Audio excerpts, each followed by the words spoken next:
Est-ce que tu sais ce que c'est ce petit appareil? Eh ben c'est l'appareil qui va te montrer pourquoi c'est très con de partager des paramètres résine entre des machines différentes. Parce que ce petit outil, c'est un appareil de mesure des UV. Du coup, ce qu'on va faire, c'est qu'on va prendre deux machines de la même marque et une d'une autre marque, et je vais t'expliquer comment ça marche. On va commencer par la Mars 3 Pro. Ensuite, sur ton appareil, tu as un capteur UV, donc c'est celui-là.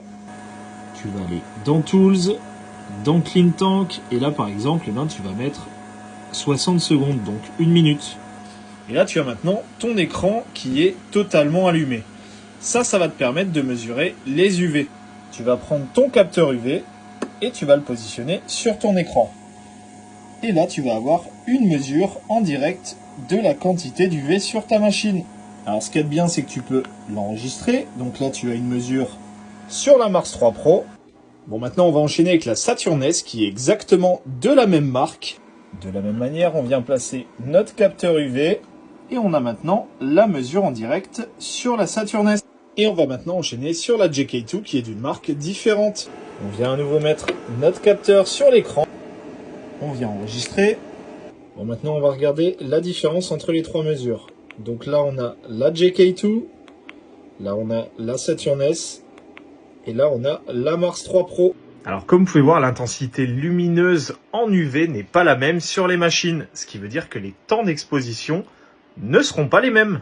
Donc quelqu'un qui vous partage un profil qu'il utilise sur sa Mars 3 Pro pour votre Saturn, c'est complètement débile. Alors ça ne veut pas dire que ça ne fonctionnera pas, ça veut juste dire que les paramètres ne seront pas optimisés pour cette machine. De la même manière, là je vous ai montré le test sans écran de protection et surtout sans FEP.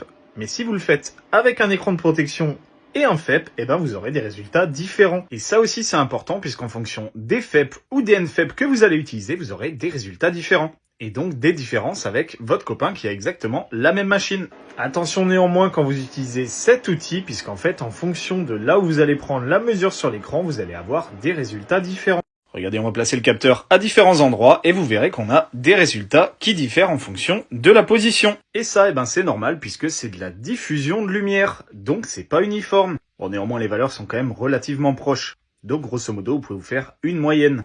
Alors ce petit outil, il est bien pratique parce qu'il permet de voir les différences d'intensité lumineuse d'un point de vue UV entre les machines. Donc ma voix par exemple, ça me permet d'adapter mes paramètres en fonction des machines. Puisque forcément, deux machines qui ont des intensités lumineuses très proches, vont avoir des temps d'exposition très proches. Donc en fait, je gagne du temps sur mes paramétrages de résine. Bon voilà, j'espère que je t'aurai appris quelque chose. En attendant, moi je vous fais des gros bisous et à plus!